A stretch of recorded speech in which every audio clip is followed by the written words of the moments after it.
Verisurf 2022 simplifies inspection plan creation through automatic generation of plans from MBD callouts. Datum targets, datum features, surface profile, and other callouts can be added to a plan or used to create a new plan, and then modified as required. Auto-aligned targets are created automatically from datum targets to form the basis of the plan alignment. As additional callouts are added, the features required to measure and evaluate the callouts are added as well, and the paths are created automatically.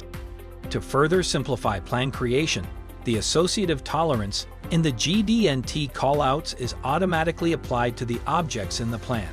Profile tolerance is assigned to analysis objects created from profile callouts, and composite position is assigned to hole patterns.